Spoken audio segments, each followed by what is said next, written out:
যতদিন বেঁচে থাকবে, আমার বাবার গান যতদিন থাকবে ততদিন আমার বাবা জীবিত থাকবে। যেমন আমার দেহ গড়ি সন্ধান করি কোন মিস্ত্রি বানায় আছে। শেষ অন্তরা আব্বা বলে গেছেন, আলাউদ্দিন বয়াতি বলে ওরে আমার মন বুকা, রহমান বয়াতির কর্মদোষী হইল না ঘড়ির দেখা। যে আমার আব্বার নামটাকে তারা ফালায় দেওয়ার জন্য গানের ভিতর থেকে খুব খুব মারধর ভাবে লাগছেন যে রহমান বয়াতির নাম থাকবে না গানের ভিতর। কেন? হঠাৎ আমাদের আমাদের ডব্লিউ বুশের বাবা ছিলেন যে জর্জ বুশ, তখন ওই যে মার্কিন প্রেসিডেন্টের লোক গেছে, যে আমাদের যে অর্গানাইজার ছিলেন বুশ সাহেব বসা, সেখানে দূরের থেকে আব্বাটা দেখছে, দেখা ডাক্তার সেখানে আসেন, এই আব্বার সাথে বসিলেন এখানে। মন আমার দেহ গড়ি সন্ধান করি কোন মিস্ত্রি বানায় আছে, মন আমার দেহ ঘড়ি একটা চাবি মাইরা দিল ছাইরা জনম ভরে চলিতেছে, মন আমার দেহ গড়ি সন্ধান করি। আমি আমার ভাই ব্যারিস্টার অনিক সাহেবকে ধন্যবাদ, এবং তার যে মহৎ একটা উদ্যোগ, তার জন্য তাকে ধন্যবাদ। সে আমার বাসায় এসেছেন, তার জন্য তাকে একটা ধন্যবাদ। আর উনি এসেছেন আমার আব্বার একটা জীবন বিভ্রান্তি নেওয়ার জন্য এবং তার জন্য গবেষণা করার জন্য। তাই আমি মোহাম্মদ আলম বয়াতি, আমার বাবা হচ্ছেন, সবাই জানেন তো, আমার বাবা 21 পদকপ্রাপ্ত আব্দুর রহমান বয়াতি। উনি চলে গেছে আমাদের ছেড়ে, কিন্তু আমি জানি চলে যায় নাই। আমার বাবার গান যতদিন বেঁচে থাকবে, আমার বাবার গান যতদিন থাকবে ততদিন আমার বাবা জীবিত থাকবে। আমরা 3 ভাই 3 বোন। আমি হলাম মেজো, আমি মোহাম্মদ আলম বয়াতি, আমার বড় ভাই মোহাম্মদ মহিউদ্দিন, ছোট ভাই মোহাম্মদ আজিম। তার ভিতরে আমরা 3 বোন আছি। আমরা 3 বোনই বিবাহিত, বিয়ে হয়ে গেছে গা। এখন আমি আছি আমার বাবার লাইনে। আমি ছোটকাল থেকে আমার বাবার সাথে ছিলাম। আমার বাবা এখন নাই, আমার বাবার লাইনে এখনো আমি আছি। আমি সঙ্গীত পরিচালনা করি, গান লিখি, সুর করি, আপনাদের দোয়ায়। এই নিয়ে আমি এখন আছি। তখন আমি খুব ছোট, এটা প্রায় 69-70 এই ধরনের হবে, স্বাধীনেরও আগে। একটু খেয়াল আছে আমার, এতটা পুরো খেয়াল নেই। আমারও আপনাদের দোয়ায় বয়স কম না, আমার 63 এখন রানিং চলতেছে। আর 71-এ 69-এ যখন নাকি আমাদের দয়াগঞ্জ একটা এলাকা আছে, আমার আব্বার জন্মস্থান এলাকা দয়াগঞ্জ, নারিন্দা দয়াগঞ্জ। এখন তো রোডঘাট, তখন রোডঘাট ছিল না, ক্ষেত ছিলেন এবং খোলামেলা জায়গা ছিলেন। দয়াগঞ্জে বাজারটাও ছিল না, অতটা অল্প ছিলেন। দয়াগঞ্জ বাজারের ভিতরে আমার দাদার একটা রেস্টুরেন্ট ছিল, হোটেল। আর আমার দাদা ছিলেন একটা ইসলামিক পন্থী, সে গান বাজনা বেশি পছন্দ করতেন না। আমার দাদি আবার গান বাজনা খুব পছন্দ করতেন। ঢাকায় যদি কোনো শিল্পী আসতেন, ঢাকা তো কারেন্ট ছিল না, খুব কম, সন্ধ্যার পরে ঢাকা শহর অন্ধকার থাকতেন। তখন বিভিন্ন দেশ থেকে বাউলরা আসতেন, খালেক দেওয়ান সাহেব, মালেক দেওয়ান সাহেব, রজব আলী দেওয়ান সাহেব, হালিম বয়াতি সাহেব, মারফত আলী বয়াতি সাহেব, বিভিন্ন শিল্পী যারা ছিলেন ঢাকায় গান গাইতে আসলে তারা আমার দাদার হোটেলেই থাকতেন। আর রাত্রিবেলা কি করবে তারা, ওই বসে বসে তারা গান গাইতেন, আমার আব্বা শুনতেন। শুনতে শুনতে আমার আব্বাই মন গুনগুন করে এই বাউল গানটাকে আব্বা গাইতেন, তখন বাউলদের মনোযোগ নিয়ে। তখন ছোট আমার আব্বার বয়স, তখন আমার আব্বার মুখ শুনছি, তখন উঠতে গেলে আমার আব্বার বয়স হবে 15 থেকে 16 বছর বয়স। তখন থেকে আব্বাই বাউলের লাইনে, মানে দাদার হোটেলের থেকেই আব্বার এই গানগুলো শুনতেন। হঠাৎ স্বাধীনের পরে, মানে 73, 72, 73-এর ভিতরে দয়াগঞ্জে একটা স্টেজ প্রোগ্রাম হইতেছিল, আরম্ভ করবেন, সেখানে গান গাবেন খালেক দেওয়ান সাহেব এবং আলাউদ্দিন বয়াতি সাহেব, তারা 2 জন পালা গান গাবে। হ্যাঁ, গান হইতেছে রাত্রে 12টা 1টা দিক দিয়ে। তখন আব্বা তো ইয়ং বয়স, 15-16 বছর বয়স, ওই মঞ্চে বসে, এলাকার লোক সবাই চিনে রহমান। তখন আব্বাকে বলতেন রকমান বইলা, রকমান মিয়া তুমি আইসো, বসো। এত ফেভারিস্ট না, আমার দাদার হোটেল, আব্বাকে অনেকে চিনে রকমান মিয়া। আর আব্বা হোটেলে বসে বসে ওই বোল বাজায় গান গাইতেন, এবার টেবিল বাজে একা একা গান গাইতেন। তা গানের উল্লাস ছিলেন তার ভিতরে। তখন রাতে 12টার দিক দিয়ে আব্বাকে বললেন যে বয়াতি না রকমান, তুমি 2টা গান শোনাও আমাদের বাইরের থেকে বয়তি সাহেব রাইছে, তুমি তোমার গান দুটা শুনুক, তুমি কেমন গাও তারা শুনুক। তখন আব্বার দুইটা গান গাইলেন। গান গাওয়ার পরে তখন নিচের থেকে আলাউদ্দিন বয়তি সাহেব বলতেছেন গুনগুন কইরা যে বাচ্চা ছেলেটা এত সুন্দর গায়, যে তার মতন আমি একটা শিষ্য পাইতাম তাহলে আমার জীবনটা ধন্য হইতো। মানে সে নিচে বসে বলতেছেন, আমার আব্বা এটা শুনছে। শোনার পর আব্বা মনে মনে বলতেছেন যে আমি যদি কখনো কোনো গান শিখি বা কখনো কোনো গান গাইতে পারি, আমি আপনাকে গুরু বলে প্রাধান্য দিব। সেই গানের থেকে আব্বার গান শোনার পর আলাউদ্দিন বয়াতি বললেন, আর আব্বা শুনলেন। শোনার পর থেকে আব্বা গান শেষ হওয়ার পরে তাকে কদমবুসি করলেন, বললেন যে আমাকে দোয়া করেন, আমি আপনার নাম দিয়ে আমি আজীবন চলবো। এখন পর্যন্ত সে আলাউদ্দিন বয়াতির নাম দিয়ে আমার আব্বা চলতে না, তার গুরু আলাউদ্দিন বয়াতি। ওনার বাড়ি ছিলেন বিক্রমপুর স্টেট, যেখানে আবদুল্লাহপুরে কবি আলাউদ্দিন বয়াতির বাড়ি। সেখান থেকে সে ঢাকায় আসতেন, গান গাইতেন। এবং সে বাংলাদেশের ভিতরে যদি কোনো শরীয়তপন্থী গান গায়, শরীয়তের কোনো গান গাইলে আলাউদ্দিন বয়াতির গান গাইতে হবে। আর মারফতের লাইনে কোনো গান গাইলে রজব আলী দেওয়ান সাহেবের গান গাইতে হবে। তারা ছিলেন জুটি, আলাউদ্দিন বয়াতি শরীয়তের আর রজব আলী দেওয়ান ছিলেন মারিফতের। তারা পালা গান করলেও তারা জুটি গান গাইতেন। আর আলাউদ্দিন বয়াতির গান বাংলাদেশে প্রচুর গান, প্রচুর। যেমন আমার আব্বা যে গানটা গায়ে সুনাম করছেন আপনারা সবাই জানেন, যেমন আমার দেহ গড়ি সন্ধান করি কোন মিস্ত্রি বানায় আছে। সেই গানের শেষ অন্তরায় আব্বা কিন্তু বলে গেছেন, অনেকের নামটা শুনে না। শেষ অন্তরায় আব্বা বলে গেছেন, আলাউদ্দিন বয়াতি বলে ওরে আমার মন বুকা, রহমান বয়াতির কর্মদোষে হইল না ঘড়ির দেখা, যদি করে চিনতে পারতাম ঘড়ির জুয়েল পাল্টাইতাম, ঘড়ির জুয়েল পাল্টাইব কেমনে যাই মিস্ত্রির কাছে। সে আলাউদ্দিন বয়াতি স্বরচিত। এবং যখন এই গানটা লেখে তখন আলাউদ্দিন বয়াতি অসুস্থ, আমার বাসায় থাকতেন কিছুদিন। তখন বাসায় বসে আব্বাকে বলছিলেন, রহমান আপনি আসেন। আমার আব্বাকে আপনি করে বলতেন আলাউদ্দিন বয়াতি সাহেব। আব্বা বলতেন যে আমি আপনার শিষ্য, আমাকে আপনি করে বলেন কেন? না, আপনাকে আমি আপনি করে বলবো, আপনাকে আমি সম্মান দিলে আপনাকে আমাকে আপনি সম্মান দিবেন, এই সম্মানী পাত্র এটা। যাক, সেখানে মোনামদি ওই গানটা লেখে। লেখার পরে আব্বাই আর আলাউদ্দিন বয়াতি যৌথভাবে এই গানটাকে লেখার পরে দুজনে নামিয়ে গানটার ভিতরে দেওয়া হয়। আলাউদ্দিন বয়াতি বলে ওরে আমার মন বোকা, রহমান বয়াতির কর্মদোষে হইল না ঘড়ির দেখা। এখন কিছু শিল্পী আছে বাংলাদেশের ভিতরে, আমি নাম উল্লেখ করব না, তারা বুঝতে পারবে আমি বললি, যে আমার আব্বার নামটাকে তারা ফালায় দেওয়ার জন্য গানের ভিতর থেকে খুব খুব মারধর ভাবে লাগছেন যে রহমান বয়াতির নাম থাকবে না গানের ভিতর। কেন? এত বছর আব্বা জীবিত ছিল, আবার মারা গেছে তো প্রায় 70-80 বছর বয়স, আব্বা মারা 80 বছর বয়সে মারা গেছে। তখন তো তোমরা কেউ আগে বাড়ো নাই যে না এই গানের ভিতরে নাম চলবে না। কিন্তু আবার মৃত্যুর পরে কেন তোমরা তো মাথা ঘামাচ্ছ? যে গানটা দিয়ে তোর বাপেরও সাধ্য ছিল না এই গানটাকে এত সুপারহিট করার মতন। সারা বিশ্বের ভিতরে আমার আব্বা এই গানটা সুপারহিট করছেন। শুধু বাংলাদেশ না, সারা বিশ্বে 42টা দেশ আব্বা ভ্রমণ করছেন। সে 42টা দেশে একই নামে চিনতেন। রহমান বয়াতি, কোন রহমান বয়াতি? চাবি মাইরা, একটা নামই রহমান বয়াতিকে চিনতেন। আর আচ্ছা, তোমরা সেই নামটাকে বাদ দেওয়ার জন্য খুব উড়ে পুড়ে লাগছে।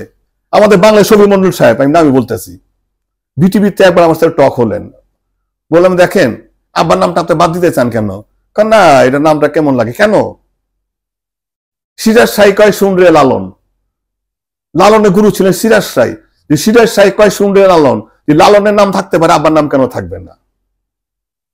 তারা এখন বিভ্রান্তি বোধ করতেছে যে না, এই গানের ভিতরে ওনার নাম থাকবে না। যাক, উপরওয়ালা দেখবে। আমার আব্বা যদি পরিশ্রম করে থাকে, এই গানটাকে সুপারহিট করে থাকে, এই গানটাকে মানে নিয়া একক নাম থাকতে চায় আলাউদ্দিন, কোনো আর পিছনে কোনো নাম দিতে চায় না। কিন্তু রেডিও টিভি খুললে তোরা যে গ্রাফোন রেকর্ডে শুনোস, তার ভিতরে রহমান বয়াতির নাম আছে। তোরা একবার মুখে না বললে কি হবে? একটা তো সারা জীবনে তার নাম চলেছে রহমান বয়াতির নামে, এখনো সবাই জানে রহমান বয়াতির গান। কিন্তু আলাউদ্দিন বয়াতি চলে গেছেন, রহমান বয়াতি চলে গেছেন, উপরে তাদের হিসাব হবে যে মিথ্যা বলে তারা। আলাউদ্দিন বয়াতি বলছে যে আমার নামের সাথে তোমার নাম থাকবে, এটা তার অর্ডার, তার একটা মানে কি বলবো ওসিয়ত তার, এটা একটা যে আমি বলে গেলাম আমার নামের পিছনে তোমার নাম থাকবে। কিন্তু তার এখন এটা ফালানোর জন্য আব্বার নামটাকে ফালাই দিতে চায় যে না একক চলবে। অনেক আমার আব্বার লিখিত গান আছে, প্রায় 500 মতন আব্বার গান। তার ভিতরে আবার অ্যালবামে আছে প্রায় 500-র উপরে অ্যালবাম। তার ভিতরে এখন বাংলাদেশ সুপারহিট একটা গান চলতেছে, দে দে পাল তুলে দে, মাঝি হেলা করিস না, ছেড়ে দে নৌকা মাঝি যাব মদিনা। এই গান আমার আব্বার রচিত, আব্বার সুর, আব্বার কথা। এই গানটা নিয়েও অনেক ছিনিমিলি খেলতেছেন। এই আমাদের মাননীয় শফিউল মন্ডল সাহেব, এতদিন আমি নাম বলি নাই, অনেক সাক্ষাৎকার গেছে আমি নাম বলি নাই। আমি শফিউল মন্ডল সাহেবকে বিটিভিতে শিল্পকলা একাডেমিতে বললাম যে দাদা এই গানটা তো আপনি গাইছেন এবং ভালোভাবে গান, আপনি এই গানটাকে এখন সুপারহিট আপনি গাইতেছেন। এই গানটা যেতে পালতুলোতে ভঙ্গি চেঞ্জ করছেন, সুর একটু ঘুছাইয়া দিয়া এটাকে ভালো করছেন, কিন্তু আমার আব্বার নামটা বলেন না কেন? এই গানের ভিতরে আব্বার নামটা আছে। না না না না না, এটা আমি আরো 60-70 বছর আগে শুনতেছি। আর শুনতে দোস্ত কে গাইছে, তুমি গানটা দেখো না কে গাইছে। শুনছে আপনি জানি শুনছেন, কিন্তু গাইছে কে সে দেখবেন তো আপনি। বলেন এটা কাওয়ালি লোকে গাইছে, একটা আমি শুনছি, একটা এটা গাইছে, কে নামটা বলেন আমার সামনে। আর গানের ভিতরে আবার নাম আছে, এই গানের ভিতরে কিছু ছন্দ আছে। আমরা আবার বলছেন দিনের নবীর উম্মত আমরা ভয় করি না, কত মাধুর্য কথা। দিনের নবীর উম্মত আমরা ভয় করি না, আর আপনি বলছেন নবী যার সখা তার কিসের ভাবনা। কোথায় কি আমার আবার কথাটাই বলেন না যে দিনের নবীর উম্মত আমরা ভয় করি না, ছেড়ে দে নৌকা আমাদের যাবো মদিনা। আপনি বলছেন নবী যার সখা তার কিসের ভাবনা, ছেড়ে দে নৌকা আমাদের যাবো মদিনা। কেন? আবার লাস্টের ছন্দের ভিতরে আবার গানের নামও আছে, আপনার নামটা বলেন না। আমার আবার বলছেন যে নূরে সৃষ্টি করলেন দিনের নবী মোস্তফাকে, সেই নূর দেখে মুসা কই তরে হুশ হারালেন। আর আপনি গানের ভিতরে বলতেছেন যে নূরের রৌশনীতে দুনিয়া গেছে ভরে, সে নূরের আলো জ্বলে মদিনার ঘরে ঘরে। নূরের কথা তো আব্বা বলছেন, আব্বার কথাতেই বলেন না আপনারা, একটু ঘুরে কেন বলতেছেন আপনার কথাগুলাকে। আমার আব্বা বলছেন যখন নবী জন্ম নিল মা আমেনার ঘরে, হাসিলে হাজার মানিক কাঁদিলে মুক্ত চরে। আর আপনি বলতেছেন মদিনায় নবী এলো মা আমেনার ঘরে, হাসিলে হাজার মানিক কাঁদিলে মুক্ত চরে। কেন? মদিনা তো রাসূল পাক সাল্লাল্লাহু আলাইহি ওয়াসাল্লাম আসে নাই, উনি আছেন মক্কা হেজাজ নগরে, তার জন্মস্থান। মদিনাতে হিজরত করতে তিনি গেছেন। এই বিভ্রান্ত কথাগুলো বললে আমাদের বিজ্ঞ শিল্পী, তাকে আমরা শ্রদ্ধা করি, সম্মান করি। তাকে আমি অনেক বলছি যে দাদা আপনি একটুখানি আমার আব্বার নামটা গানের ভিতরে না বললেন, যখন মানুষ জিজ্ঞাসা করে যে গানটা কার, ওটুকু বললেন যে রহনবতীর গান, আপনি এটুকু তো বলেন না। যাক, কারো বলুন আমরা আবার কিছু অনেক গান আছে যে মরণের কথা কেন স্মরণ করো না, আজরাইল আসিলে কারো কৈফত চলবে না। এটা আমাদের কুষ্টিয়ার বিজ্ঞ বাউল একজন টুনটুন ফকির, হ্যাঁ সেই গানটা গায়া ভালো। আমার আব্বার লেখা, আব্বার সুর, আব্বার শিল্পীটা এখানে সুপারহিট করছেন আমাদের টুনটুন ফকির কাকা। আর একটা গান আছে আমি ভুলি ভুলি মনে করি সৈগ প্রাণের ধৈর্য মানে না, বন্ধুরে ভুলিতে পারি না। এই গানটা গাইছেন আমাদের বাংলাদেশের একজন বিজ্ঞ শিল্পী, একজন কাঙ্গালিনী সুফিয়া। সে গানটা গায়া ভালো একটা রেকর্ড করছেন। এবং আরো বিভিন্ন শিল্পী গান গেছে আমার আব্বার, যেমন ওই যে মা মেনার কোলে ফুটলো ফুল, মোহাম্মদ রাসূল মা মেনার কোলে ফুটলো ফুল, এই গানটা। কিংবা আরো অনেক গান আছে আমার আব্বার, যে গানগুলো আর কি সুপারহিট। মাটির ঘরে ইঁদুর ঢুকেছে, আমার এত স্বাদের রংমহল ঘর, ইঁদুরে কেটে বিনাশ করতেছে, আমার মাটির ঘরে ইঁদুর ঢুকেছে। আর এই মতন বিভিন্ন গান আমার আব্বার আছে, যারা এখন মার্কেটে রানিং চলতেছে, সুপারহিট হয়েছে। একটা ঘটনা আছে কি, এটা তখন আব্বা ভালো একজন সুপারহিট শিল্পী, পালা গানের শিল্পী তখন। আমার আব্বা গান গাইতেছেন রথখোলা মোড়ে, আমাদের এই যে রথখোলা মোড়ে, সেখানে গান হচ্ছেন আমার আব্বার পাল্টাপাল্টি গান। আর আলাউদ্দিন বয়তির গান হচ্ছেন ইসলামপুর পটকাটুলিতে। তখন আব্বা গান গাইতেছেন, ওই যে ইসলামপুরে যে গানটা হইতেছেন সেটা রাতের 3টার আগে গান শেষ হয়ে গেছে। তো ওখানকার অনেক শ্রোতা আলাউদ্দিন বয়তিকে বলতেছেন যে আপনার একজন শিষ্য ওই রথখোলা মোড়ে গান গাইতেছে, সে খুব ভালো গায়, তার নাম হচ্ছেন আব্দুর রহমান বয়াতি। আলাউদ্দিন বয়াতি বলতেছেন এই নামে তো কোনো আমার শিষ্য নাই। ও যে একবার বলছিলেন মনে মনে আমার আব্বা, যদি কখন আমি বাউল গান গাই তাহলে আপনাকে আমি গুরু বলে মানবো। এটা আলাউদ্দিন বয়াতি জানতো না, মনে মনে বলা। আলাউদ্দিন বয়াতি মনে মনে যে মধ্যে শিষ্য পাইলে একটা আমার জীবন ধন্য। আর আব্বা মনে মনে বলছিলেন যে আমি যদি কখনো গান গাই তা আপনার নাম দিয়ে আমি গান গাবো। তখন ওই আলাউদ্দিন বয়াতি দেখতে হবে তো ছেলেরা কে। ও গান হইতে আগে 4:30 পর্যন্ত, আজান রাত পর্যন্ত গান হইতেন। ওই আলাউদ্দিন ভাই তো ওখানে গান ছেড়ে আবার রথখোলা মরেছে মানে গান শোনার জন্য। তখন আবার গান গাইতেছেন, হঠাৎ পিছের থেকে ওই আলাউদ্দিন ভাইতে গ্রুপে যারা বাদ্যযন্ত্র বাজায় একজন এসে বলতেছেন যে আপনার গুরু কিন্তু এখানে বসা আছে। আব্বা তো খুব মানে মানে কি বলবো, আব্বা মানে পারে না যে এই গান থুয়ে নিচে নামে। তারপর আবার কণ্ঠে আবার গলা ছিল তখন টাকার মালা, ফুলের মালা, আগে তো মালা দিয়া খুব ভরে রাখতেন শিল্পীদেরকে। তখন আবার গানটা শেষ করার সাথে সাথে নাইমা যায়া ওই আব্বার মালাগুলা যা ছিলেন সব আলাউদ্দিন ভাইয়ের গলায় পরায় দিলেন। তখন আলাউদ্দিন ভাই আবার বুকে নিয়ে বলছিলেন যে হ্যাঁ, যদি আমার শিষ্য থাকো তুমি একটা শিষ্য হইবে আমার। এই গুরু শিষ্যের মিল হলো সেদিনই রথখোলা মোড়ে। এটা প্রায় আপনার 73-74-এর ঘটনা, এটা অনেক আগের ঘটনা। আমি গর্বিত আমার বাবাকে নিয়ে, যেটা আমাদের দেশের মন্ত্রী মিনিস্টারও সে সুযোগ পায় না। আমার আব্বা যে সুযোগ পেয়েছেন 90 দশকের সময় আব্বা গেছে আমেরিকাতে প্রোগ্রাম করার জন্য। ওখানে একটা ফোক ফেস্টিভ্যাল একটা অনুষ্ঠান হয় আমেরিকাতে, এটা আপনার গ্রেট ওয়াল একটা জায়গা আছে আমেরিকাতে, বাঙালিদের একটা স্থান, সেখানেই প্রোগ্রামটা হয়। প্রোগ্রাম করতে গেছি আমরা। হঠাৎ আমাদের ডব্লিউ বুশের বাবা ছিলেন যে জর্জ বুশ, সে আমার আব্বার গান, আব্বা আমেরিকা যায় নাই, আগে থাকতে উনি মিউজিক পছন্দ করতেন, ওই যে ঢোল বাঁশি বাজা একতারা বাজা সেই সুরগুলো তার পছন্দ বোধ। তখন সে তার লোক পাঠাইছেন যে যাও রণবই থেকে আমার হোয়াইট হাউসে ডিনারের দাওয়াত দিয়ে আসো, সে আমার সাথে ডিনার করবে এবং তার মুখের একটা গান শুনবো। তখন আমাদের গ্রেট ওয়ালে আমরা হস্টেলে আমরা আছি।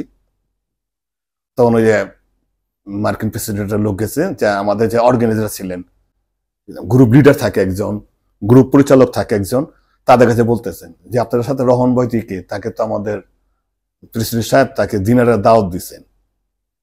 তখন যে আমাদের অর্গানাইজার ছিলেন কামাল সাহেব, সে কামাল সাহেব, আব্বা এবং আমি, এই তিনজন তার ওখানে যাই।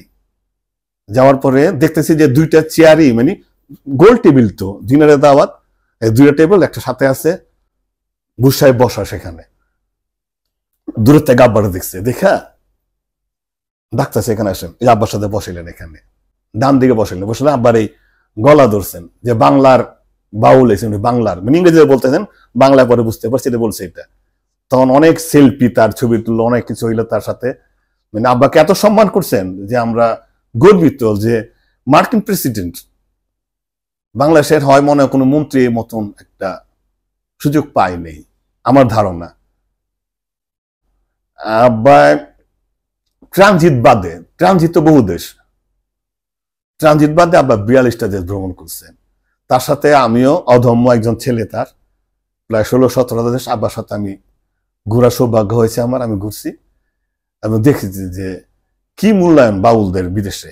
এই দেশে মূল্যায়ন নাই, বাউলের কদর নাই এই দেশের ভিতরে। যখন ভারতে নামলাম, ভারতের দমদম এয়ারপোর্টে যখন নামলাম আমরা, তখন দেখলাম যে লাল গালিচা বিছায়া রাখছে এবং দোনো সাইডে ফুলের পাপড়ি নিয়ে দাঁড়া রয়েছে। আব্বাই নামছে, আমরা নামতেছি, আমাদের ফুলের পাপড়ি দিতেছেন এবং রজনীগন্ধা তোরা আমাদের হাতে দিতেছেন। পাসপোর্ট নিয়ে গেলেন তারাই, নো চেক, নো ইমিগ্রেশন। ওরা এটি করায় বললো, কলবার সব গাড়ি দাঁড়া আছে এয়ারপোর্টের ভিতরে, উঠে আমাদের নিয়ে হোটেলে এসে পড়লেন। ওই তারা পাসপোর্ট চেক করা, ইমিগ্রেশন চেক করা, তারপর আমাদের মালপত্র সব তারা আমাদের হোটেলে নিয়েছেন। কি সম্মানটা দিচ্ছে আমাদের ভারতের ভিতরে। আর এই দেশ আসলে লাকেজ খুলতে লাগে 10 জন, পিন করে লাকেজ চেক করে কি আছে তার ভিতরে। হ্যাঁ, আমাদের ভাগ্য ভালো, আমি দেখছি আব্বার সাথে আমি যত দেশ ঘুরছি, ঢাকা এয়ারপোর্টে আমার আব্বার লাকেজ একদিনও ছিঁড়ে নাই এবং একদিনও কাটে নাই। যে 35 আপনার লাকেজ কোনটা, এটা ওই টলি লোক থাকতে নাই, 35 লাকেজটাকে বাইরে গাড়িতে দিয়ে আসো। মানে একটু সম্মানটা পাইছে আমার আব্বা এই দেশের ভিতরে, যে আমার লাকেজ একদিনও খুলেনি আমার আব্বার লাকেজ। প্যাসেনা থাকতো, কাল জিজ্ঞাসা করতে পারি সাহেব ভিতরে কি আছে, বাউলদের কি আছে এর ভিতরে, কোনো অবৈধ কিছু নাই, ঠিক আছে নিয়ে যান। আর আমার আব্বার মানে এটা তো আছে। আর একটা হচ্ছে আমাদের গিয়া স্কটল্যান্ডে একটা প্রোগ্রাম করতে গেছিলাম, সেখানে মাননীয় আমাদের ভারতের যে প্রখ্যাত গাজল শিল্পী ছিলেন পঙ্কজ দাস, তার সাথে একক প্রোগ্রাম করার আব্বার একটা সৌভাগ্য হয়েছিলেন। সেখানে আমিও ছিলাম, মানে খুব ভালো হয়েছে সে প্রোগ্রামটা। পঙ্কজ দাদা এবং আব্বার সাথে খুব ক্লোজ ছিলেন। সেদিন তারা অনেক ভ্রমণ করছেন, অনেক জায়গায় গেছে আব্বাকে নিয়ে পঙ্কজ সাহেব। এটা একটা দেখছি। আর একটা হলো আমাদের পাকিস্তানের যে নুসরাত ফাতে আলী খান, নুসরাত ফাতে আলী খান, সেটা ইরানে তেহরানে, মানে গ্র্যান্ড লাইন হোটেল আছে একটা তেহরানে, 5 স্টার হোটেল। হোটেলে আমরা ছিলাম, সেখানে নুসরাত ফাতে আলী সাহেব ছিলেন, তার ছেলে ছিলেন, এবং আব্বার সাথে আমরা যখন খাওয়া দাওয়া করতাম একসাথে, উঠা বসা, গাড়িতে উঠা বসা, মানে খুব ক্লোজলি সেখানে ছিলেন। মানে আমাদের ভাগ্য যে ভালো যে এত ইনার মতো গুণী শিল্পী নুসরাত ফাতে আলী সাহেব, পঙ্গজুদা সাহেব, তারপর আবার আমাদের পাকিস্তানের আরো সাহানাস, পাকিস্তানের একটা মেয়ে ছিলেন সাহানাস করে নাম, তার মানে খুব ভালো গায়, কাওয়ালি, মানে পাল্লা পাল্টে কাওয়ালির ভিতরে গান গায় তারা, স্বামী স্ত্রী। মানে দেখাইছে আমার আব্বার উশিলায় আমি আপনাদের মানে অনেক সম্মান পেয়েছি এবং অনেক জায়গায় দেখতেও পারছি শুধু আব্বার উশিলায়। ইসলামিক দৃষ্টিতে আমি বলবো না কে কতটুকু মানে কে কতটুকু মানে না। সূরা ফাতির 10 নম্বর আয়াতে লেখা আছে যে মুসলমান না হয়ে মৃত্যুবরণ করিও না। হজ জাকাত রোজা নামাজ করলে মুসলমান তা না। মুসলমান শব্দ অর্থ বুঝতে হবে যে মুসলমান শব্দ অর্থ কি। মুসলমান শব্দ অর্থ হলো আত্মসমর্পণকারী। হ্যাঁ, তাহলে কার কাছে আত্মসমর্পণ করতে হবে? রাসূল বলে গেছেন যে একজনের হাতে বায়াত হতে হবে, সেটা হচ্ছে তাহলে তুমি মুসলমান, পূর্ণাঙ্গ মুসলমান হইলা। আত্মসমর্পণ যে পর্যন্ত না করবা সে পর্যন্ত মুসলমান হবে না। তার জন্য আমার বাবাও আত্মসমর্পণ করছেন। সেটা হচ্ছেন আমাদের নারায়ণগঞ্জ চাষারাতে দরবার শরীফ আছে আমার দাদা হুজুরের, ওনার নাম হচ্ছেন হযরত সাত্তার চিশতি অল কাদরি। ওরা রওজা শরীফ ওখানে আছে, রেল লাইনের সাথে, চাষারা মুচরে রেল লাইনের সাথে তার বিরাট। ওখানে আমার আব্বা আধ্যাত্মিক এবং তার গুরু আমাদের দাদা পীর হযরত সাত্তার চিশতি অল কাদরি, এখনো তার গদিসীন তার ছেলেরা আছে, তারা নাই। মানে আমার খুব ভক্তি ভরা তার প্রতি, আমি তাকে দেখছি, আমাকে আল্লাহ দেখাইছে। মানে এর মতো নূরের চেহারা আমি কখনো দেখি নাই। মানে খুব ভালো লাগছে আমার কাছে। কিন্তু আমার আব্বাকে খুব আদর করতেন। আর আব্বা তো সুফিবাদী গান গাইতেন। আবার আব্বা মাঝে মাঝে কাওয়ালি গানই কিন্তু আব্বা গাইতেন। আমার কাওয়ালি গান, প্রচুর কাওয়ালি আছে আমার আব্বার গাওয়া, আর ওনারা কাওয়ালিটা পছন্দ করতেন। এই আব্বার কাওয়ালি গান শুনতেন আমার দাদা পীরে। শোনা কি তার অনেক সময় তো অনেক গোপন কথা বলে নাই, অনেক সময় তার হইতে পারে আধ্যাত্মিক কোনো, কিন্তু আমার দাদা পীরে যে অলি ছিলেন, আধ্যাত্মিক অলি ছিলেন, সেটা আমরা প্র্যাকটিক্যাল প্রমাণ পাইছি। যেমন আব্বা গান গাইতেছেন, প্রোগ্রাম করতেছেন আলেক দেওয়ান সাহেবের সাথে, নারায়ণগঞ্জের শিল্পী ছিলেন আলেক দেওয়ান, সেও নাই, সে চলে গেছে অপারে। একটা লোক দেখলাম গান গাইতেছি আমরা, একটা লোক স্যুট প্যান্ট পরা, খুব ভদ্র, খুব প্রতাপশালী লোকটা। ও রেললাইনের ওপার ভালোই ছিলেন, রেললাইনের ওপার যখন ছিলেন, রেলপথের ওপার, এপার তো আমার দাদা পীরের মাজার, ওপার পর্যন্ত ভালো ছিলেন। এপার রেললাইনের এপার আসলে পরে তার ব্রেন শর্ট হয়ে গেলেন গা, মানে উন্মাদ হয়ে গেলেন গা। তার ঘড়ি, তার কোট, তার জামা কাপড়, শীতের দিন ছিলেন, জ্যাকেট ম্যাকেট চাদর কোথায় যে ফালাইছে তার কোনো খেয়াল নাই, মানে উন্মাদ হয়ে গেলেন গা। তখন আমার দাদা পীরের কানে খবর গেলেন যে এমন একটা লোক, সে তো ভালো ছিলেন, সে এখানে আসার পর উন্মাদ হলেন কেন? তাকে ওখানে বসাও, ভিতরে আইনো না, স্টেজের সামনে বসাও। তখন দাদা পীর উঠে গেলেন, যা বলতেছেন তুমি এই ধরনের কাজগুলো কই রাখছো, তুমি এখানে, তুমি অপবিত্র, তার জন্য তুমি সেন্টিমেন্ট ছিল না, তোমার জ্ঞান ছিল না, তুমি বাসা চলে যাও গা। তখন দাদা পীরকে দেখলেন সে লোকটা, আবার জ্ঞান এসে পড়লেন, দেখলেন না ঠিকই তো ভুল করছি, তখন সেই এখান থেকে চলে গেলেন গা। যেমন দাদা পীর ওখানে বৈশা কিভাবে জানলেন যে সে কি কই রাইছে, তার অপবিত্র শরীর, তার জন্য সে স্থির থাকতে পারতেছে না, সব ফালাই দিচ্ছেন, তারপর উলঙ্গ অবস্থা তার। তারপর দাদা পীরে একটা লুঙ্গি দিয়ে চাদর যে যাও তুমি বাসায় চলে যাও না। আর অনেক অলৌকিক ঘটনা আমার দাদার আছে, মানে এটা প্র্যাকটিক্যাল দেখলাম, যে এটা আমার চোখের দেখা, যে অলিরা যে সব জানে। কে বলে অলিরা মরে না? অলিরা মরে না।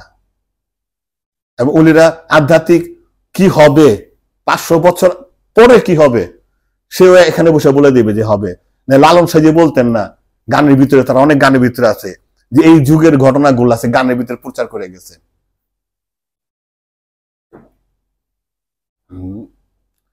সুন্দর। আমার বাবা আগে তো আমার আব্বার সাথে আমি বন্ধু রূপে ছিলাম। আমরা যখন বিদেশে প্রোগ্রাম করতে গেতাম তখন তো ছেলে আর বাবা লেখা থাকতো না, সেখানে মূল শিল্পী আব্দুল বয়াতি, সহযোগী 4 জন 3 জন 5 জন সহযোগী, সেখানে ছেলে পেলে লেখা থাকতেন না।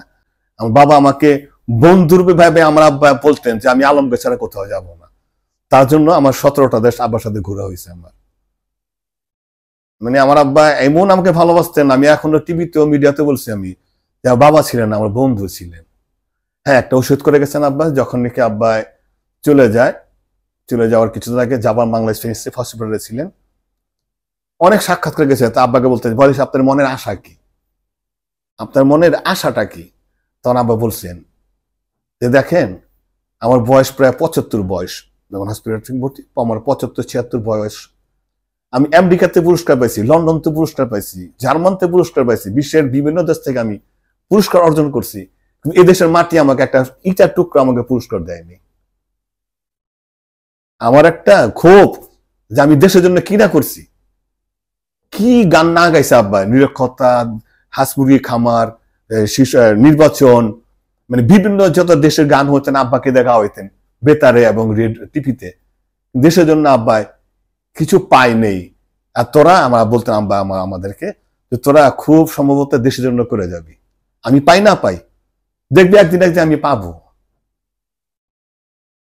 তারপর বলে গেছেন আমাকে যে আমি চলে গেলে গা আলম তুমি তো আমার লাইনে ছিলা, আমাদের ফ্যামিলিটাকে আমাদের সংসারটাকে তো জড়ায় রেখো, চেষ্টা করে রাখার জন্য। তারপর পারি না দাদা ভাই, এত বড় সংসার, নিজের বাসা ছিল একটা নারিন্দাতে আমার দয়াগঞ্জে।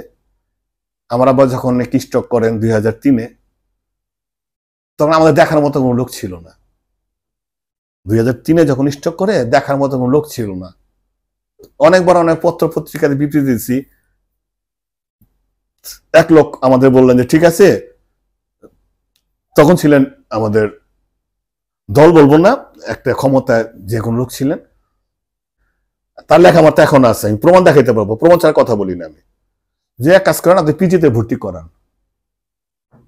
করানোর পরে আমরা দেখবো এটা কি করা যায়। যে পিজিতে 15 দিন প্রায় 16-17 দিন হয়ে গেল গা, তখন ওখান থেকে একটা মাতের রিসিভ আসলেন যে আলম ভাই আপনার আব্বার তো প্রায় 35-40 হাজার টাকার মতন হয়ে গেছে গা, ক্যাবিন সহকার, এই বিলটা আপনার দিতে হবে। আর মেডিসিন আলাদা, শুধু ক্যাবিনটার খরচা হইতে হইতেছে, আর মেডিসিন প্রায় লাখের উপরে যাবে। একটা ভাউচার আসলেন। তখন আমি আসলাম এই আমাদের স্বাস্থ্যমন্ত্রী সাহেবের কাছে যে আঙ্কেল আপনি বলছিলেন তো ভর্তি করার জন্য, ভর্তি করাইছি, এখন আমার আব্বাকে আনতে হলো তো এইটি লাগে, এখন কি করবো আমি, আমার তো কোনো নাই, টাকা পয়সা নাই। তখন সে বলছিলেন যে তোমার স্বর্ণ গয়না থাকলে বন্ধক দিয়ে তোমার আব্বাকে নিয়ে আসো, পরবর্তী দেখো আমরা কি করি। তখন তো জায়গাটা খুব কম ছিল, এত ছিল না। তখন আমরা সে বাড়ি বিক্রি কইরা প্রায় 1,75,000 টাকা না 70,000 টাকা বিল হয়েছিলেন, আমরা 8 লাখ টাকা বাড়ি বিক্রি করছিলাম, যে বাড়ির দাম এখন 2 কোটি টাকা দেবে না। আমাদের নারিন্দা যে বাড়িটা ছিলেন 2 কোটি টাকাও দেবে না এখন, তখন এই 8 লাখ টাকা বাড়ি বিক্রি করে আমার আব্বার ট্রিটমেন্ট চালাই গেছে আমরা। মানে কত কষ্টে ছিলাম, মানে সেটা বলার কথা না। যাক 2003-এ আব্বাকে ভর্তি করাইলাম জাপান বাংলাদেশ ফ্রেন্ডশিপ হসপিটালে, 2008-এ ভর্তি করাইলাম। 2008-এর পর থেকে আমাদের বাংলার গর্ব দুইজনই বাংলার গর্ব। একজন হচ্ছেন মাননীয় রুনা লায়লা আপা, আরেকটা হচ্ছেন আমাদের অভিনেতা আলমগীর সাহেব। ওনারা আমার আব্বাকে দেখতে আসলেন মির্ধাবাড়ি, মাতুয়াইল মির্ধাবাড়িতে। আসার পরেই তারা পত্রিকায় বিবৃতি দিলেন যে না, এমনি গুণী শিল্পী, তাকে দেখার মতন কেউ নাই, আপনারা, আমি এসেছি আপনারা আসেন। তারপর থেকে হাইলেক আব্বাকে দেখার জন্য আসলেন। তারপর আমাদের যারা যারা ছিলেন উচ্চ পদে যারা ছিলেন তারা এসে আমার আব্বার জন্য অনেক কিছু করছেন, এবং 8 থেকে 15 পর্যন্ত, 8 থেকে 13 14 পর্যন্ত, 8 সাল থেকে 14 পর্যন্ত আমরা ভালোই ছিলাম। লোক গণগণ ছিলেন, আসা যাওয়া ছিলেন, আব্বাকে যে দেখতে আসতেন, কেউ 50,000, কেউ 1 লাখ, কেউ 20,000, আব্বাকে বলতেন বরিষ্ঠ আপনি একটা ওষুধ খান। কিন্তু যখন 2013-তে আব্বাই চলে গেলেন আমাদের ছেড়ে, 13, 14, 15, 16, 17, এই 4টা বছর আমাদের দেখার মতো কেউ ছিল না। 17 সাল পর্যন্ত আমাদের দেখার মতো কেউ ছিল না। তখন আমি কান্দে করে হারমোনিয়াম নিয়ে বোঝা নিয়ে শিল্পীর সাথে কাজে গেতাম। তখন পাইতাম 300 টাকা রোজ দিত আমাকে। এই 300 রোজ দিয়ে আমি আমার ফ্যামিলি চালাইতাম। কে বাবা ওষুধ করে গেছে, বাবা তুমি সংসারটা দেখে রেখো। এই জন্যই মানে আমার আব্বার অনেক কিছু শখ ছিলেন, যে আব্বা বলতেন দেখো আলম আমি অনেক কিছু করছি, আমার শখ ছিলেন একটা একাডেমি করার, যে বাউলরা এখন আছে, যে আজ থেকে প্রায় 100, 200, 500 বছর আগের বাউলরাও ছিলেন, কবি ছিলেন, তাদের গান কিন্তু এখন অনেকে গায় না, ওই গানগুলা চলে গেতেছে গা। তুমি এটাকে ধইরা একটা প্ল্যাটফর্ম করো যাতে নাকি এই গানগুলো শিখতে পারে কেউ। তখন আমাদের সাবেক একজন মন্ত্রী ছিলেন, তাকে বললাম যে দাদা আবার তো একটা ওষুধ করে গেছে, এটা করতে হবে, কি করব। তখন সে তার নিজ খরচে জয়েন্ট স্টক থেকে যত টাকা খরচ হয় সে খরচ করে সে আমাকে একটা ফাউন্ডেশন করে দিচ্ছেন, এবং সে অফিস ভাড়াও চালাইছেন প্রায় 17, 18, 19, 20, 21, 22, 23, 24, 8 বছর সে আমার অফিস ভাড়া দিয়ে চালাইছেন। 10 টাকা দিয়ে চালার মতো আমাকে কেউ ছিল না। সেই ব্যক্তিটাকে আমি বলবো না, হোক সে যে দলের হোক, আমার দেখার বিষয় না। সে আমার আবার জন্য একটা ফাউন্ডেশন করে দিছে, এবং প্রতি মাসে আমার অফিস ভাড়া দিতেন, এবং প্রতি বছর রমজান ঈদ এবং কোরবানি ঈদে বাউলদের জন্য কি লাগে সে দেখছেন। তার মতন যদি 2-1 জন আমাদের দেশে থাকে, তাহলে আমার মনে হয় না বাউলরা কষ্ট করবে এবং বাউলরা অবহেলিত হবে। তার মতো থাকতে হবে, বাউলদের দেখতে হবে। এখন দেখার মতো কেউ নেই। এই মাসের ভিতরে কেউ বলে নাই যে বাউলরা কি হালে আছে। আমার সংগঠনের আব্বার ফাউন্ডেশন যেটা আছে, সে ফাউন্ডেশনের প্রায় 120 জন সদস্য আছে, প্রায় আরো 100-র বেশি, প্রায় 250 মতন আমার সদস্য। 120 জন হচ্ছে আমরা মূল সদস্য। তাদের ভিতরে নিরো আছে প্রায় 80 জন লোক, তারা ঠিক মতো কাজ করতে, বুড়ো হয়ে গেছে, বয়স হয়ে গেছে, তারা কাজ করতে পারেন না। এখন যে তারা কি অবস্থা আছে কেউ জিজ্ঞাসা করে না, কেউ বলেও না যে আলম তোমার এই শিল্পীগুলা এখন কি হালে আছে। যারা দিত তারা তো এখন নাই, যারা আমাকে দিতেন তারা এখন আমার কাছে নাই, থাকলে আমার এত কষ্ট হইতো না। তারপর আমি আশা করি তারা যদি আমাদের বাউলদের দিকে একটু লক্ষ্য দেয়, এবং আমার আব্বার যে একটা ঔষধ ছিলেন একটা একাডেমি করার, যদি সেটার প্রতিও তারা একটু খেয়াল দেয়। নজরুল একাডেমি আছে, রবীন্দ্র একাডেমি আছে, অনেক একাডেমি, কিন্তু বাউলদের জন্য কোনো একাডেমি নেই। হ্যাঁ আছে, ক্লাব আছে, বাউল সমিতি একটা ক্লাব আছে, বাংলাদেশ সাহালি ফাউন্ডেশন একটা ক্লাব আছে, ক্লাব বলতেছি না, একটা একাডেমি বাউলদের চর্চা করা। তোমার যে 500 বছর আগে শিল্পী ছিলেন তাদের কি গানগুলো আছে তুলে ধরেন, এখনকার যুগে শিল্পীরা থেকে গানগুলো গাক। এখন কই ব্যান্ডের গান দেখি, ওই শিল্পীরা গান গায়, কোন গান গায়?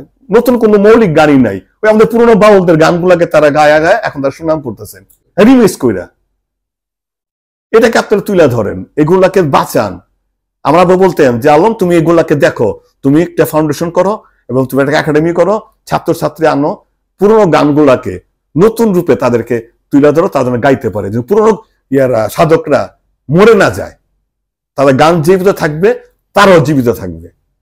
তার জন্য আপনার প্রতি অনিল ভাই বলতেছি, ব্যারিস্টার সাহেব, যে এই আপনার সাক্ষাৎকারের ভিতরে যদি কোনো প্রাণভিন্দ লোক যে না বাউল মনা কিংবা বাউলদের ভালোবাসে, তারা যদি আমাদের ফাউন্ডেশন সাথে যোগাযোগ করে, তাহলে আমার মনে হয় না যে আমার 250 শিল্পী না, প্রায় ঢাকায় আছে 10,000 বাউল, ঢাকার ভিতরে আছে 10,000 বাউল, আমার ফাউন্ডেশন আছে প্রায় 250 মতন।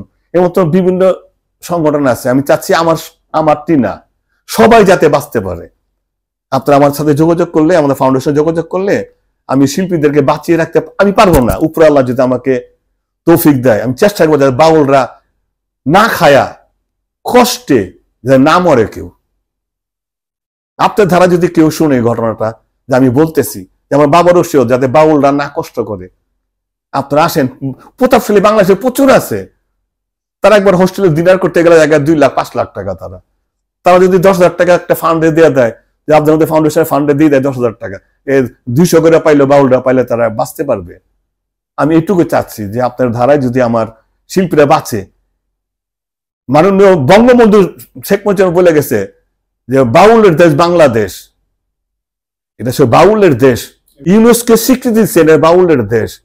আমাদের মাননীয় সাবেক প্রেসিডেন্ট জিয়াউর রহমান সাহেব সেও বলছেন যে এটা মাটির মানুষ, মাটির বাউল।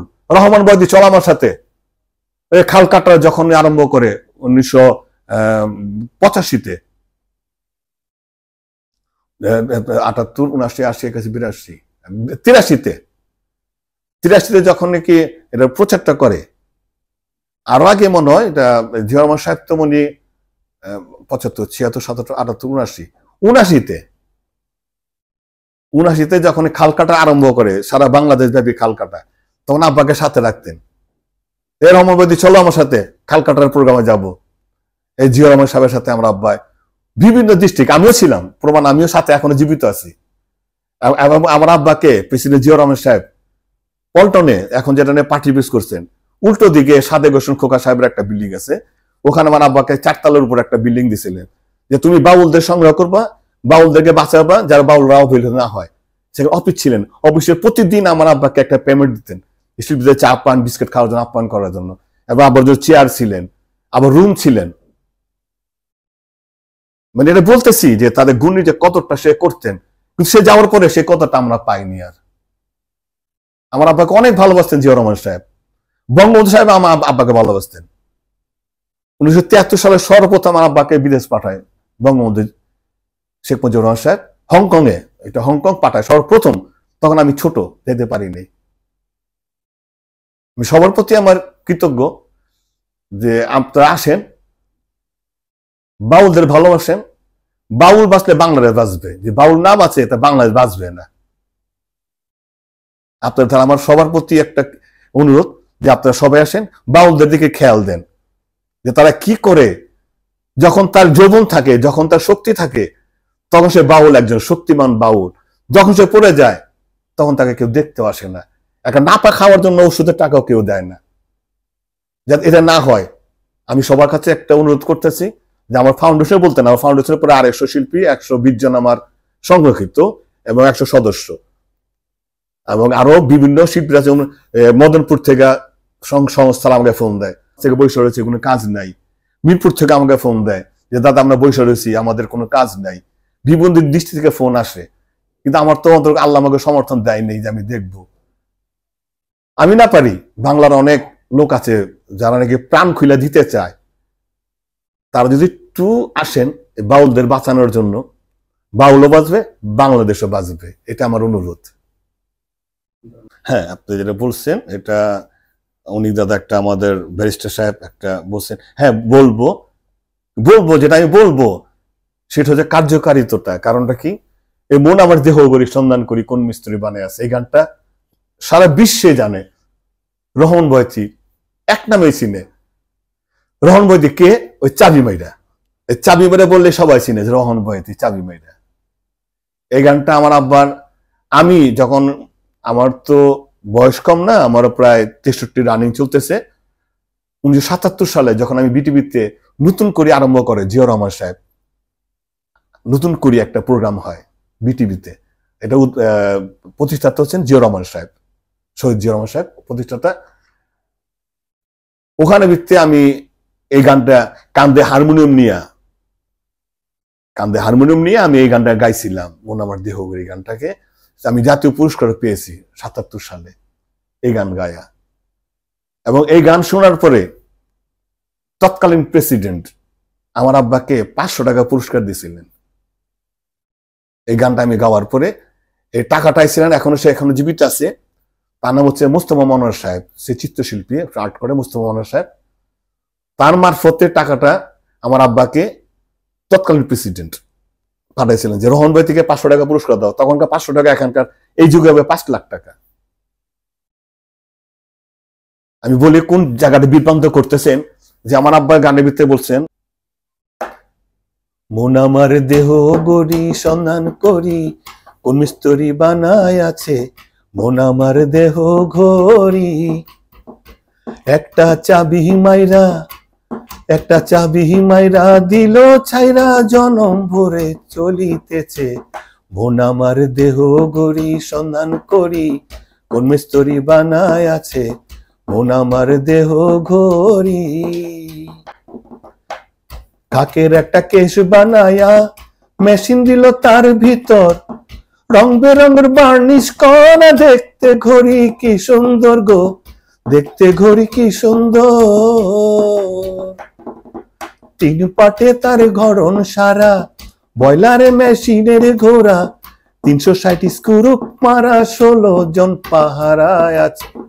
মন আমার দেহ গড়ি সন্ধান করি, কোন মিস্ত্রি বানায় আছে মন আমার দেহ গড়ি।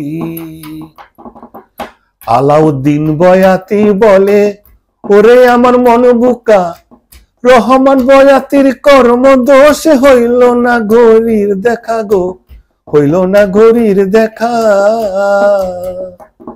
আমি যদি ঘড়ি চিনতে পারতাম, ঘড়ি জুয়েল পাল্টাইতাম, ঘড়ির জুয়েল পাল্টাইব কেমনে যাই মিস্ত্রির কাছে। মন আমার দেহ গড়ি সন্ধান করি, কোন মিস্ত্রি বানায় আছে মন আমার দেহ গড়ি। একটু বলি কথাটা, যেমন আমার আব্বা গানের ভিতরে অনেকেই সারা বিশ্বেই জানে এটা রহমান বয়াতির গান, সারা বিশ্বেই জানে এই গানটা রহমান বয়াতির। কিন্তু অনেক দর্শক শ্রোতা যারা আব্বাকে ভালোবাসে তারা ওই আব্বার দিকে চেয়ে থাকতেন কি বলে, কিন্তু অন্তরা যে কি বলে গেছে এটা অনেকে এটাকে এটারে এতটা শুনে নাই। যেমন আব্বা বলছেন যে আলাউদ্দিন বয়াতি বলে ওরে আমার মন বুকা, রহমান বয়াতির কর্মদোষে হইল না ঘড়ির দেখা। এটা প্রায় 70 71 69 আগের থেকে গান আব্বা গাইতেছেন। হ্যাঁ, পাণ্ডুলিপি আছে তার, এই গানটার লেখা। কিন্তু এখনকার কিছু শিল্পী আছে, এখনকার যুগের কিছু শিল্পী আছে যে না, রহমান বয়াতির নাম থাকবে না তার গানের ভিতরে। কেন? এই গানটা প্রচার করলো কে? এই গানটা সুপারহিট করলো কে? এই গানটা সারা বিশ্বে চিনে কার দ্বারায়? আব্দুর রহমান বয়াতির দ্বারা সারা বিশ্বে এই গানটাকে চেনে, যে আলাউদ্দিন বয়াতির লেখা, কিন্তু মূল শিল্পী এবং যে গানটাকে গাইছেন আব্দুর রহমান বয়াতি, এক নামে চিনে। এখন তোমরা আব্বা যাওয়ার পরে, আব্বা থাকা অবস্থায় তোমরা কেউ বাধা দাও নেই যে না নাম চলবে না, কি জানো তো রহমান বয়াতি তেজা শিল্পী ছিলেন, টেংরি দিত তখন এটা বললে। কিন্তু এখন সে চলে গেছে, আমরা নিরহ, আমরা কিছু বলতেও পারি না। আমাদের মামুও নেই, চাচাও নাই প্রতাপশালী যে তারা তার সাথে টক করবে, লড়বে, তাদের মধ্যে চুপ হয়ে গেলাম আমরা। কিন্তু অনুরোধ, যেভাবে আমার আব্বা গানটা গাইছেন এত বছর, গানটা সবার মুখে মুখে আছে, এটাকে আপনারা আর বাদ দিয়েন না, এটাকে আপনারা বাদ দিয়েন না। আলাউদ্দিন বয়াতির সাথে আব্বার নামটা রাখেন, তারা আত্মা শান্তি পাবে। তারা চলে গেছে, আলাউদ্দিন বয়াতি চলে গেছে, রহমান বয়াতি চলে গেছে, তাদের আত্মা শান্তি পাবে যদি নামটা আপনারা দেন। থাক, অনেক বললাম। যদি আমার ভুল হয় কিংবা যদি কোনো কথা আবেগে মারফতে বলে ফেলেছি, অনেক কথা বলছি, যদি আপনাদের কারো মনে কোনো আঘাত লাগে, কোনো ব্যথা লাগে, তাহলে আমাকে আপনারা অধম হিসাবে ক্ষমা করবেন। অনেক আবেগে কথা, অনেক কথাতে দেখবেন যে দুঃখের সুখের আবেগের কথা আইসা পড়ে। যেমন আমার বাবার স্মৃতিগুলো আমার এখনো চোখে পড়ে, আমার আব্বা কি করছেন দেশের জন্য, গান নিয়ে কি করছেন, কিন্তু আপনারা আমার আব্বাকে ফালাইয়ে দিয়েন না। এদের পাল তুলে দে মাঝি হেলা করিস না, ছেড়ে দে নৌকা মাঝি যাবো মদিনা, একটা সুপারহিট সারা বিশ্বের ভিতরে, শুধু বাংলাদেশ না ভারতের ভিতরে সুপারহিট। আমাকে ফোন দেয় মাঝে মাঝে ভারত থেকে, আমার ছেলের কাছেও ফোন দেয় মাঝে ভারত থেকে, যে গানটা আমরা ভালো সুপারহিট করতেছি। বাংলাদেশের এক শিল্পী আছে আমাদের, আমি এখন তার নামটা বলবো না, সে লজ্জা পাবে। আমার আব্বার নামটাকে সেও বাদ দিয়ে দিছে। আমার আব্বা বলছেন রহমান বয়াতি বলে যাব মদিনায় চলে, নবীজি রওজা দেখে মনের আশা পূর্ণ হবে। আমার আশা আছে সম্বল নাই, ভাবি দুনিয়ায়, ছেড়ে দে নৌকা মাঝি যাব মদিনায়, দে দে পালে তুলে দে মাঝি হেলা করিস না, ছেড়ে দে নৌকা মাঝি যাব মদিনা। এই নামটুকু বলেন আপনারা, আর কিছু নাই, আপনার কোনো কিছু বললেন না, শুধু নামটুকু বললেন। আমার আব্বার আত্মা শান্তি পাবে, আমার আত্মার থেকে আপনার প্রতি দোয়া আসবে। আবার অনেকে আছে যে গানটা প্রচার হয়ে গেছে গা, যে আমাদের গুণী শিল্পী একটা ভুল তত্ত্ব দিচ্ছেন। আমি জনগণের প্রতি বলতেছি, আপনার ধারায় যারা বাংলাদেশ না যারা বিশ্ব সবাই দেখবেন যে এই গানটা আমার গাওয়ার পরে শিল্পী এটাকে রিমিক্স কইরা এটা গানটা গাইছে, তার ভিতরে 2টা কথা আছে, এই কথাগুলো আপনি বলবেন না, বললে গুনাহ হবে এবং ভুল হবে, আপনারা ধরা খাবেন। যেমন আমার আব্বা বলে গেছেন গানের ভিতরে, যখন নবী জন্ম নিল মা আমেনার ঘরে, হাসিলে হাজার মানিক কাঁদিলে মুক্ত ঝরে। যখন নবী জন্ম নিল মা আমেনার ঘরে, হাসিলে হাজার মানিক কাঁদিলে মুক্ত ঝরে। সুন্দর। আর আমাদের দেশীয় একজন শিল্পী, সে বলতেছেন, মদিনায় নবী এলো মা আমেনার ঘরে, হাসিলে হাজার মানিক কাঁদিলে মুক্ত ঝরে। কেন পিছের কথাগুলো আব্বারই বলতেছেন, পিছের কথাগুলো আব্বারই নতুন করে বানায় নিছেন আপনারা, তাই বলতেন বাপের বেটা আপনারা, আব্বার কথা বাদ দিয়ে নতুন বানায় নিছেন। আমরা আব্বা বলছেন যখন নবী জন্ম নিল মা আমেনার ধরে, আর আপনারা বলতেছেন মদিনায় নবী এলো। কি ব্যাপার? রাসূল তো মদিনায় হিজরত করতে এসেছেন, ওনার জন্ম মক্কাতে, হেজাজ নগরে তার জন্ম, সে মক্কাতে জন্ম নিছেন, মা আমেনার ঘরে জন্ম নিছেন, আর আপনারা বলতেছেন মদিনায় নবী এলো মা আমেনার ঘরে। সরি, এটা বলবেন না আপনারা। যারা গেছে গা, যারা গানে রেকর্ড করছে, তারা শুনছে, যারা তা শুনুক। যারা এভাবে গান, অনুরোধ আপনারা এভাবে গায়েন না, ওই আমার আব্বার কথাটাকু গায়েন। এখন আমি বলাতে আবার সেই গানটাকে আবার চেঞ্জ করে মদিনা না দিয়া তারা আবার বানাইছে দুনিয়ায় নবী এলো। আগে বলছিলেন মদিনায় নবী এলো, তারপর আমার আব্বার কথাটা লাগায় না, ওই চেঞ্জ করে মানে আব্বা বলছেন যখন নবী জন্ম নিল মা আমেনার উদরে, হাসিলে হাজার মানিক কাঁদিলে মুক্ত ঝরে। তারা বলছিলেন মদিনায় নবী এলো মা আমেনার উদরে, হাসিলে হাজার মানিক কাঁদিলে মুক্ত ঝরে। এখন দেখছেন না বাধা বিঘ্ন আসতেছে, কি করবে? কথা না পায়া এখন সে ঘুরায় মদিনাবাদ দিয়া দুনিয়ায় লাগাইছে। ওই যে 29 আকার আছে লাস্টে, দুনিয়া মদিনায় 29 আছে, তার জন্য মিলা এটারে বানায় নিছে। অনুরোধ, আপনার গানকে, ভালো গানটাকে আপনারা নষ্টর দিকে নিয়ে যাবেন না, এটা অনুরোধ। আবার নামটা দিয়েন আপনারা। টাকা চাই না, টাকা চাই না, টাকা পয়সা চাই না যে আমাদের টাকা দেন, আমার আবার গান গান কেন, টাকা দেন, টাকা চাই না। আমার আবার নামটুকু বললে আমরা শান্তি পাবো, শুধু আমরা না, যারা চলে গেছে তারাও শান্তি পাবে। থাক অনিক ভাই, অনেক কথা বললাম। আমরা বাউল ভাইয়ের আমার প্রতি রাগ হবেন না, কিন্তু আপনার বাবার যদি মতো হতো তাহলে আপনারা একটু বলতেন। আপনার বাবার, কারো বাবার যদি মতো হইতো তা আমার মতন আপনারা বলতেন। আরো আছে কথা বলার মতন, কিন্তু সময় সংক্ষিপ্ত, সময় সাপেক্ষে কিছু কথা বলা যায়, কিছু বলা যায় না। যতটুকু বললাম, যদি আমার ভুল হয় আমাকে ক্ষমা করবেন।